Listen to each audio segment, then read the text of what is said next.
जय श्रीराम मित्रांनो, आज आपला आहे अलिबागचा दुसरा दिवस। सकाळ झाली आणि आंघोळ पाणी उरकून आपण एकदम कडकमध्ये रेडी झालोय। आपला पाहुण्यांना पण आपण घेतलंय गाडीत बसून। आता बीचवर जायच्या आधी गड्या आपली एनर्जी ड्रिंक तर पाहिजे ना। मग काय, घेतला चहा आणि झालो रवाना बीचवर जायला। चहा पिऊन झाल्यावर आपण थेट पोहोचलोय बीचवर। समोर बघितलं तर काय काय तो नजारा, काय ते पाणी आणि काय ते ढग। अरे जणू काही साक्षात स्वर्गच उतरलाय भूतळावर। फक्त निसर्गच नाही तर इथं थ्रिल पण आहे बाबा।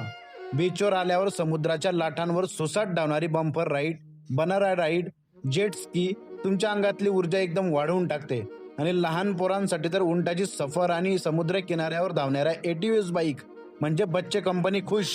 बीचवर हिंडून झाल्यावर आपण मोर्चा वळवला अलिबागची शान असलेल्या मयूर बेकरीकडे। 1977 पासूनचा ब्रँड आहे भावांनो हा। इथला कपकेक म्हणजे इतका भारी आहे ना की तोंडात टाकताच वीर घडतो।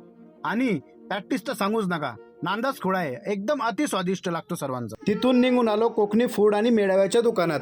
तिथं बॉडीला जरा थंडावा देण्यासाठी आपण ट्राय केलं कैरीचं पन्ह। आयुष्यात फर्स्ट टाइम पिलं गड्या, पण काय चव लागली यार। आणि मित्रांनो, अलिबागला नगावमध्ये आलात ना तर नाईक कोकण फूडला भेट दिल्याशिवाय जायचं नाही हा। तिथे गेल्यावर खऱ्या अर्थाने कोकणची चव कळते।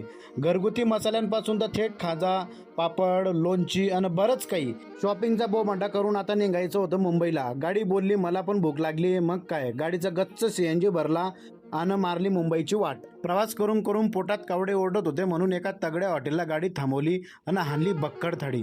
पोट भरून निघालो खरं, पण मुंबईत पाय ठेवता आणि ट्रॅफिक लागणार नाही असं कसं होईल।